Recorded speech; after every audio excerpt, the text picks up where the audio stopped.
Welcome to the beautiful world of aquascaping.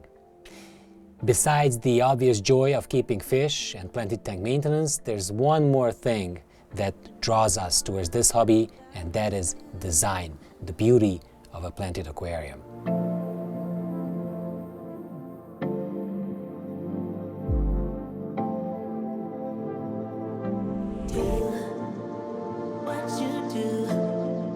So today's topic is a deep water topic. I'm going to get into the depth of picture composition.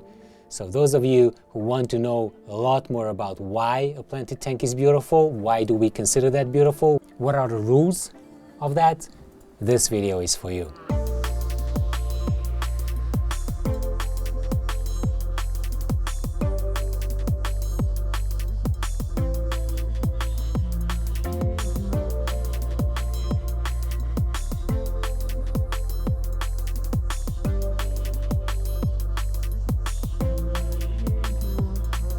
All the images that we are going to showcase in this video are taken from the Green Aqua videos, YouTube videos, or our FLICKR page.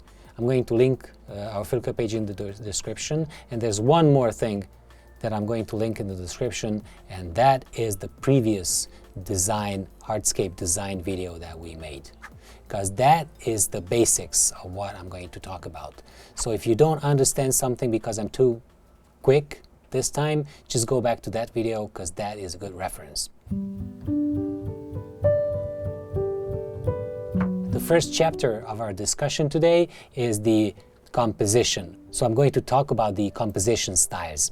There are 4 composition styles that I enumerated here. I might be forgetting certain styles, or I might be forgetting certain chapters, but I can't pretend to know everything about aquascaping. If I forgot something, then I encourage you to comment below and let us know what I'm missing here. So obviously you see the golden ratio here. I'm not going to talk about the golden ratio a lot more in this video. It is something that makes the picture beautiful, right? I'm going to reference Csaba, our cameraman. I think he knows more about picture composition than I do, right? I'm going to take off the golden ratio here, the rule of everything, and you see here a triangle composition. Let's move on to the next style, which is the V shape. This is the V style here. The third style of today is the island composition. This here is an island. It's in the middle. The distance between the right side and the left side of the tank is the same. Also, when you have an island composition, you usually have sand in the foreground. The fourth style is the landscape style. I call it landscape style. These are not official namings, it's just my terminology. This is something that doesn't have any visible shape. These are just parallel lines like this. You would be surprised how many tanks look like this. Obviously they have a focus point in the golden ratio, but you cannot distinguish between very accentuated lines. You've got another composition that's an arch.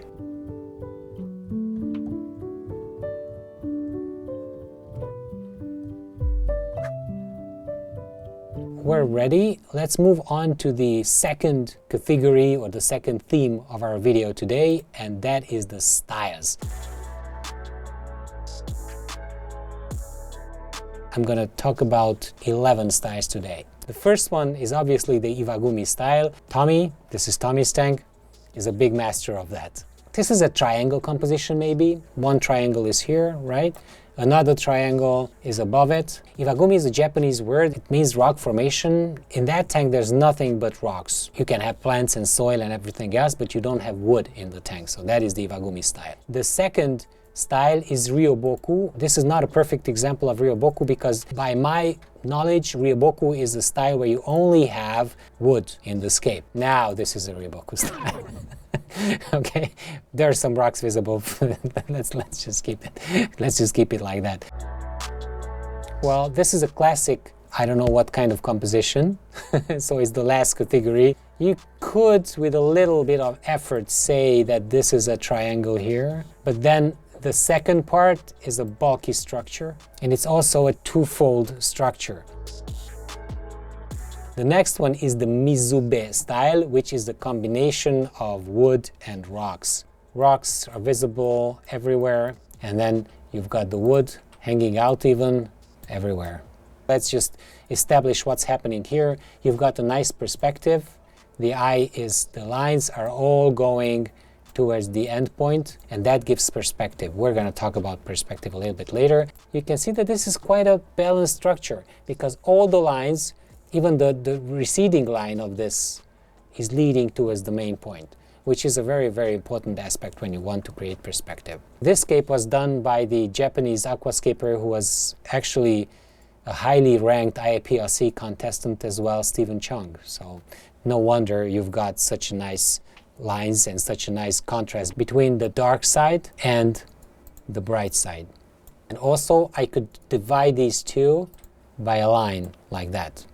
We should have included another one, the split composition, right? Because I keep talking and I keep observing that there are split compositions.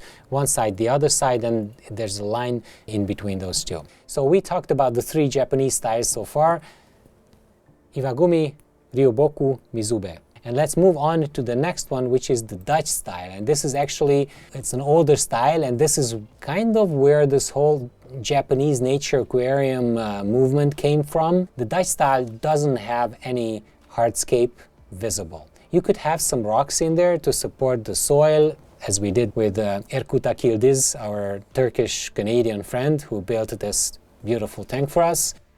We made this little focal point here. We've got all the layers going out of that point, and that was Erkut's idea, to have these lines receding from the main central point. Oh, before we move on, I don't have a picture of that. I could talk about biotope style because that would be considered a different style as well. Biotope style is a style that would present you with a specific area, with a specific country, with a specific region. Actually, we had a biotope tank, the 650 tank, where you all had South American fish, plants, and everything.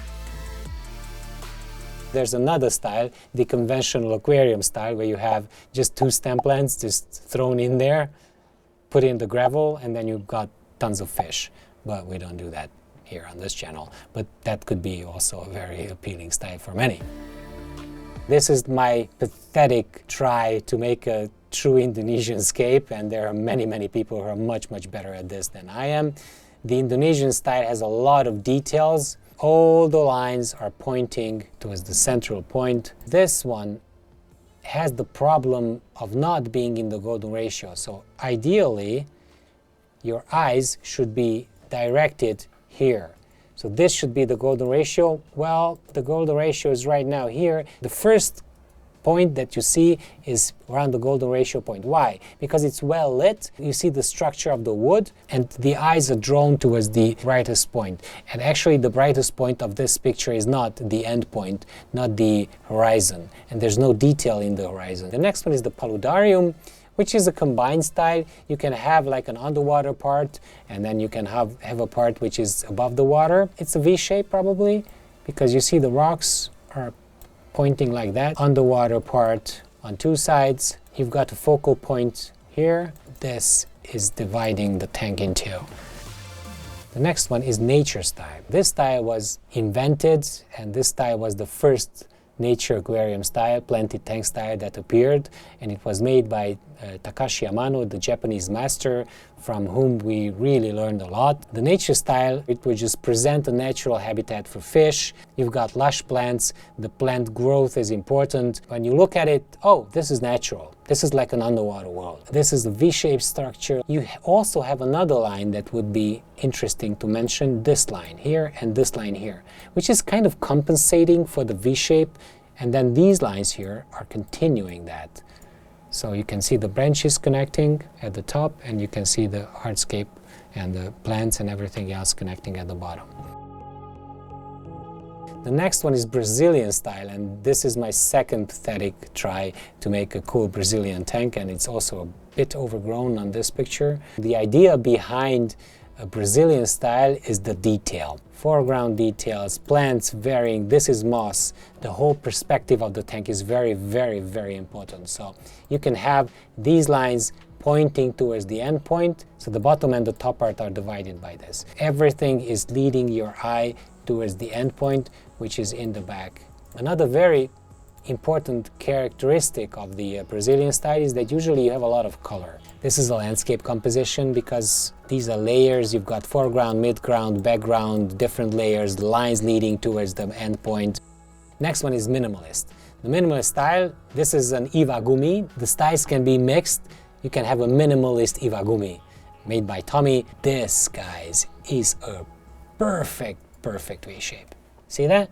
Minimalist iwagumi V-shape.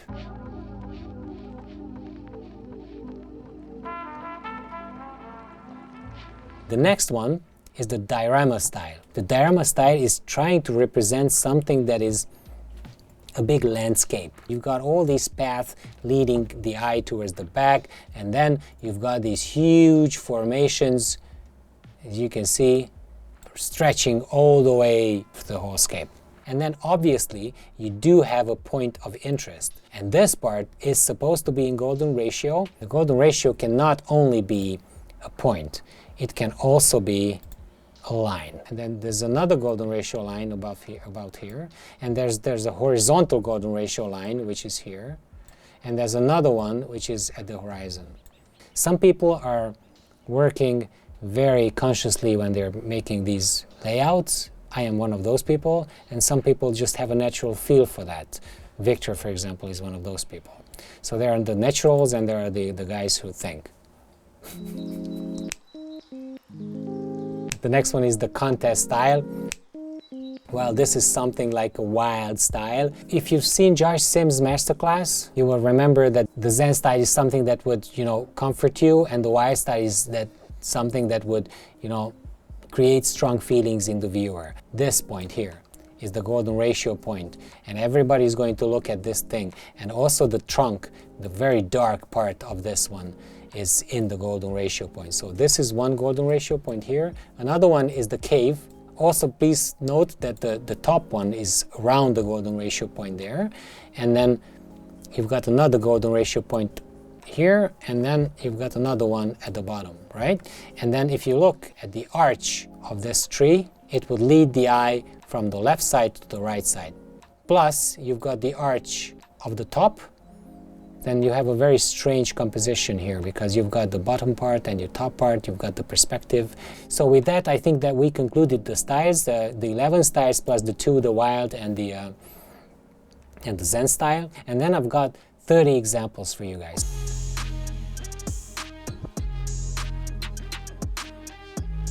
This tank is a really wide style tank. Why? Because you see a lot of tension. You've got lines like this. See, spikes. Right? Like two hedgehogs fighting.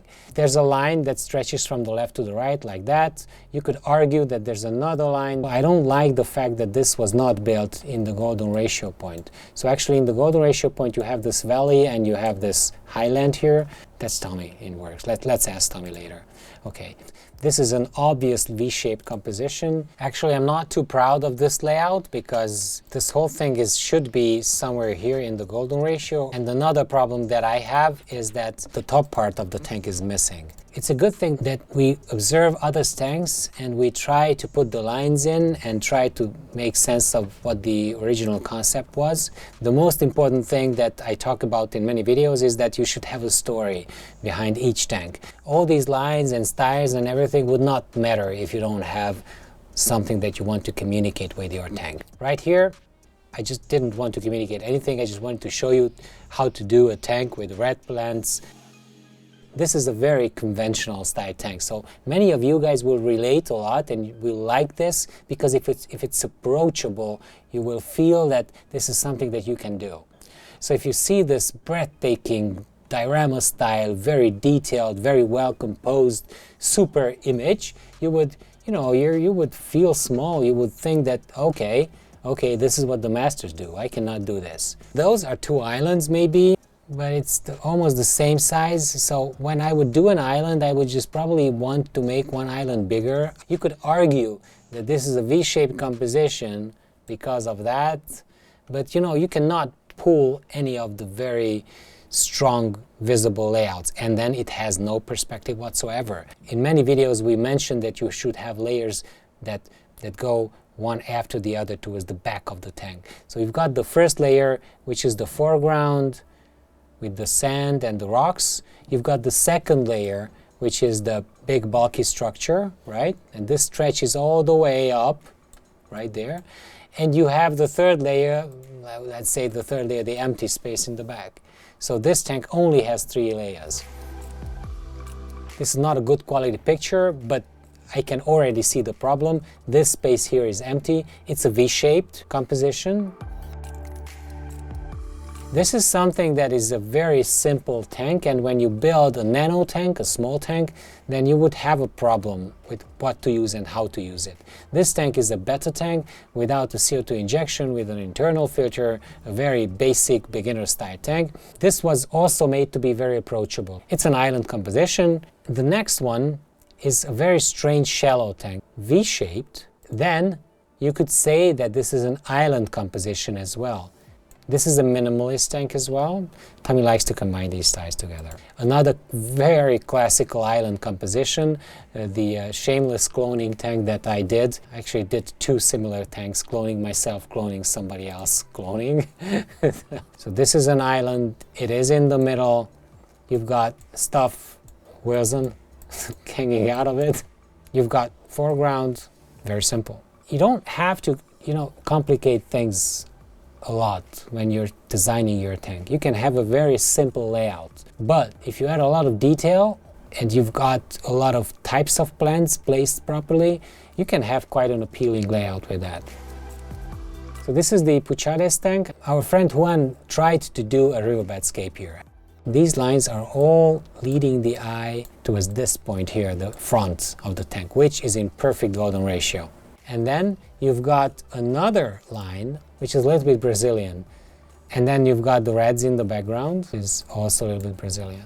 And the biggest problem that we had was that we were missing the top. Juan has asked me to do something about this top, and he instructed me what to do, and it turned out like this. We've got one comment that the riverbed feeling has actually disappeared completely, which I agree with. It looks a little bit more like a diorama style combined with a Brazilian style. So this is too empty still. I need time for the stems to grow out here. If we would trim the stems like this, it would be great. It's a V-shaped tank also. You've got a lot of layers, foreground, midground, rocks, another layer in the back, and another layer. So it's 1, 2, 3, 4, 5 layers. This is another tank that you would think that can be an approachable style. It's a central composition. My problem with this scape is that the rocks are too bright. Otherwise beautiful tree. I would love to rescape this tank, not rescape, to like boost it a little bit. I can Photoshop the hell out of this. So just by changing the type of rocks that you use to something like lava stones, for example, you can use some green plants near the lava stones, and then you have a nice structure like that, right? This was the 450 tank that I built, which was equally important above and below the water. So you could argue that this is a paludarium. And then what kind of composition is this? It's a landscape composition. You've got a good dark golden ratio point here in this valley, and then you've got a very white end point there. Also got a very white point here and another upper valley on the right side. So these are connected like this, and then you've got another line like this, like a smiley face, right? All the lines are leading towards this, right? You could say that as well. And then you have a central composition like this. So it's pretty sophisticated. This one is the valley here. This one is another valley here. The opposite of the valley is up here and up here, right? Valleys, V's. See the V's? So that's how it works. Plus, you've got something round in the middle. As you progress with this hobby, you will probably go more sophisticated. You're gonna develop your own tools, and you will be able to compose a very complicated picture. The good thing about complicated pictures is that viewers will like it more, because if somebody stands next to a tank like this, they will have many novelties to observe. So they will spend more time with it, and they would consider it probably more intriguing. One thing that I forgot to tell you about is the importance of the shadows and the lights. And this topic has been discussed many times before. So these are the well-lit parts of the tank, and the dark spots are very, very important because they will create a little bit of tension. Let's move on. This is a very two-dimensional tank. This is my own critic, because you've got the foreground, right? And then you've got the background. That's it. That doesn't mean that the tank is not appealing to the eye, because you've got a lot of detail.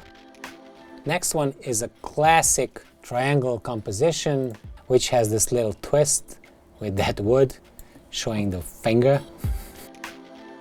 This is Dave Chow's tank. This is a very weird composition. I could say that this is an island. This whole thing was not meant to be a two-dimensional image to be analyzed like I am analyzing it now. It was meant to be a 360 tank that is visible from all sides. Golden ratio point is here. Obviously the rock is in there. Another golden ratio point is an empty space. You have a structure triangle composition like this here, and you have another triangle composition for the empty space. You have another triangle here. Well, actually this tank that you see right here is taken in the Sumida Aquarium, and it was made by Takashi Amano. It's a very long tank, and it's an island composition, actually many islands, one after the other. You can see that there's a valley, nicely put. The line will bring this, and then it bends down, and it's a wave. If you want to move and see the lines of the rocks, they're actually coming from the same point. Well, the point here with the emptiness at the top is that it's not so obstructive. Why? You actually have a positive, a yin and yang kind of style. You have a positive space and a negative space, and all of these are intertwined in this wavy structure. This is another very classic Iwagumi style with a couple of plants. You've got a V shape, obviously. You've got a perspective, and this whole thing is being disturbed by this rock, which creates a lot of tension because you've got something in the middle disturbing the line. The next one is also ADA, I think. I can recognize I think it's Hakai stones. This is a V-shaped structure. Everything is leading your eye towards that point. This is a very classic nature style also, with the beautiful river pebbles. A bigger patch of red and a smaller patch, so also very important you don't have symmetry. And then you have, is that chocolate okay? Yeah. Yeah? Can you hear the chocolate? Yeah, sure. He's eating.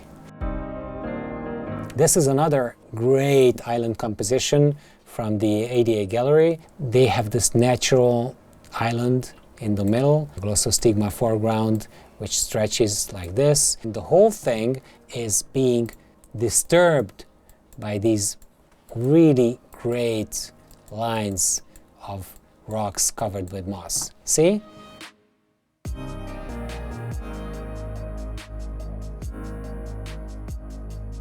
Now this one is a great compositional study. Masashi Ono-san and also Dave Chow has talked about how great this is, because you've got the central line here, and then you've got a very strong layout on the left, and you've got a very lean layout on the right. These rocks are standing up, but these rocks are actually leaning down. So the current that hits this whole thing, and the current is moving that way, has actually disturbed this island, the right side of it, and so all the rocks leaned down because of the current. But these rocks on the left resist. Dave Chow had suggested that he would put a little rock here to connect these two structures together. And then Masashi Ono-san has explained that it would be a bad idea to add this rock here, because then you would connect these two.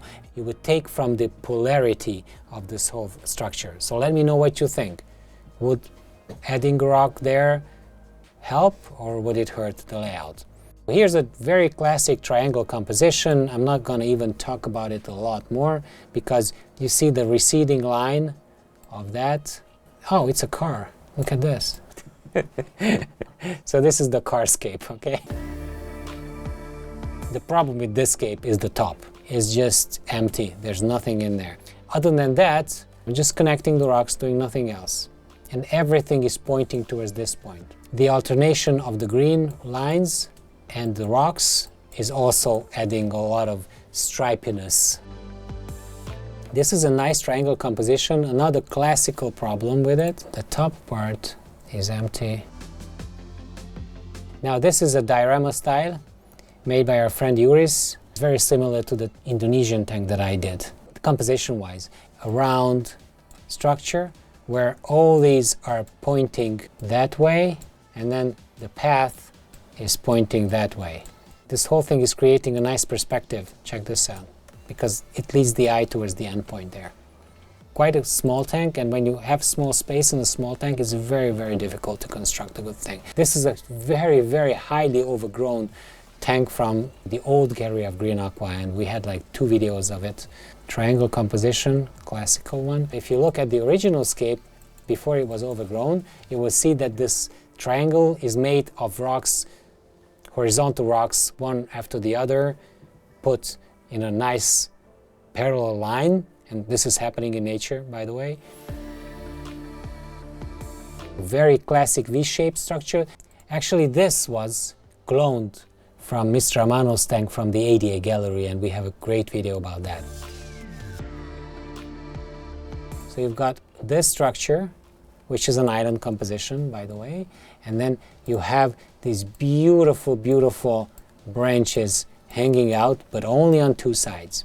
Plus, the red stems, which are not grown nicely, but they should just cover this space. So this whole thing looks like a crab. And what happened to this scape is that it got overgrown. And next picture will show you how much impact an overgrown layout can have.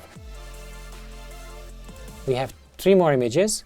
This image is a good example of the dark spots accentuating the drama in the tank. Okay, and then this is something that it's not even a composition, but then check this out, because I can draw anything on any image. And with that, I think we are finished here, and this scape is the Christmas style.